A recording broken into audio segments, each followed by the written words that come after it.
Corazón bombea en un minuto. Los 5 litros por minuto es lo que el corazón se denomina gasto cardíaco. El gasto cardíaco es lo que el corazón bombea en una unidad de tiempo, que en este caso es el minuto. Si yo lo represento sobre superficie corporal de la persona, a esto se llama índice cardíaco. Es lo mismo, pero sobre metro cuadrado de superficie. Entonces, en vez de ser 5 litros por minuto, es 3 litros por minuto por metro cuadrado. Más usamos el término gasto cardíaco, pero también aparece en algunos libros el índice cardíaco. Entonces, este corazón, para poder bombear los 5 litros por minuto, ¿de qué va a depender? Lo primero va a depender, para poder funcionar como una bomba, de cómo se llena. Eso es lo primero. Si se llena mal, bombea mal. Entonces, lo primero que debemos ver es el llenado del ventrículo. Pues bien, todo el volumen que llena el ventrículo se denomina precarga. Precarga. Eso es lo que llena el ventrículo. Todo el volumen que llena el ventrículo es lo que se denomina la precarga. Y como consecuencia de esa precarga, en el músculo cardíaco, ¿qué vamos a generar? Una respuesta. Y esa respuesta es la respuesta inotrópica. Entonces, el músculo, dependiendo de cómo se llene, se contraerá con más fuerza o con menos fuerza. Y la sangre va a salir del ventrículo ¿hacia dónde? Hacia la arteria pulmonar o hacia la arteria aorta. Pero la arteria aorta o la arteria pulmonar no piensen que son tubos vacíos, huecos. Toda la aorta y toda la pulmonar está llena de sangre. Entonces, cuando se abren las válvulas simoideas aórticas y pulmonar, no van a encontrar un tubo vacío llamado aorta, ¿no? Encuentran a una arteria llena de sangre. Sí, pero yo tengo que sacar más sangre. Bueno, usted tendrá que hacer un esfuerzo contra estas fuerzas que se oponen a que la sangre salga. Y eso es lo que se denomina la poscarga. La poscarga son todas las fuerzas que se oponen a que la sangre salga de los ventrículos. No piensen que sale a tubos vacíos, no. El ventrículo tiene que luchar contra fuerzas que se oponen a que la sangre avance a través de las arterias. Y eso se llama poscarga. Poscarga es todas las fuerzas que se oponen a que la sangre salga. Entonces vean ustedes que el gasto cardíaco, los 5 litros que el corazón bombea, ¿de qué depende? Primero de cómo se llena, después de la respuesta inotrópica y finalmente de la poscarga. Va a depender de esos 3 elementos para conseguir el gasto cardíaco ser de 5 litros por minuto.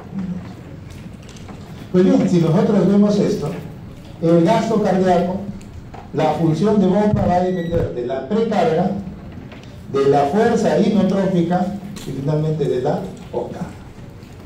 ¿Qué es la precarga? En realidad todo este término lo que significa es el volumen que llena el ventrículo. Todo el volumen que llena el ventrículo se denomina precarga. Eso es la precarga. ¿Qué es la poscarga? Son todas las fuerzas que se oponen a que la sangre pueda salir. ¿Cuál es la principal fuerza que se opone a que salga? La resistencia que ejercen las arterias. La sangre no sale hacia un tubo que lo recibe con complacencia, es un tubo que le da cierta resistencia. A eso se llama resistencia vascular.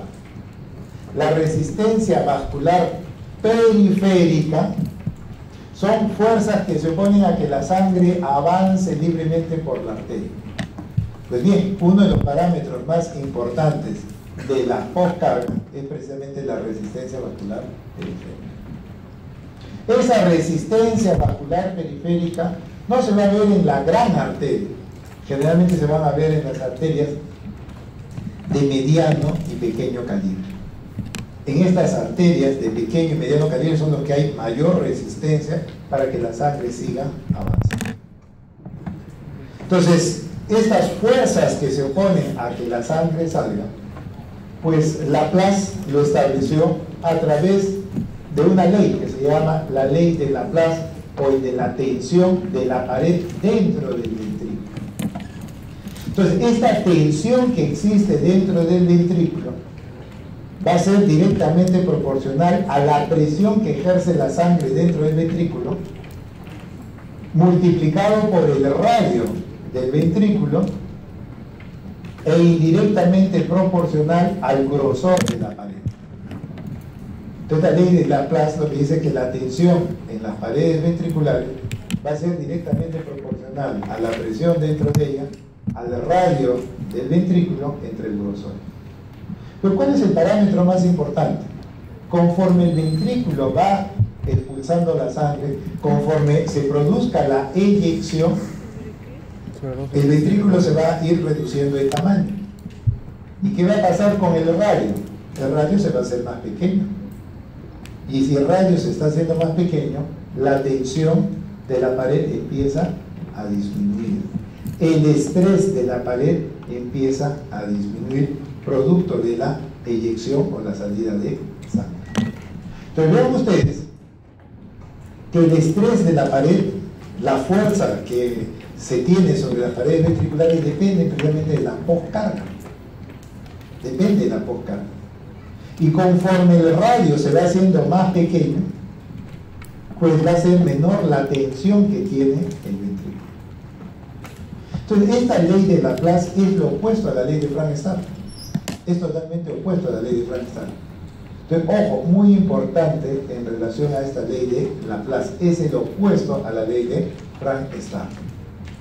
Entonces, ya les decía al principio, lo que sucede en un cardiomiocito, no se olviden, hace todo el corazón. Las uniones gap nos permiten que la orden avance y genere pues finalmente un sincicio funcional.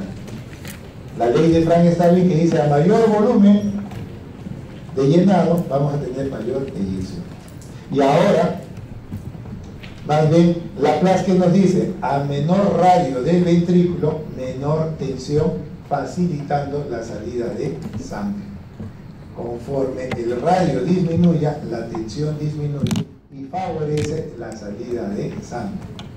Por lo tanto, nosotros podemos decir que la ley de Frank-Starling que está en relación al llenado se complementa con la ley de Laplace que está en relación con la foca.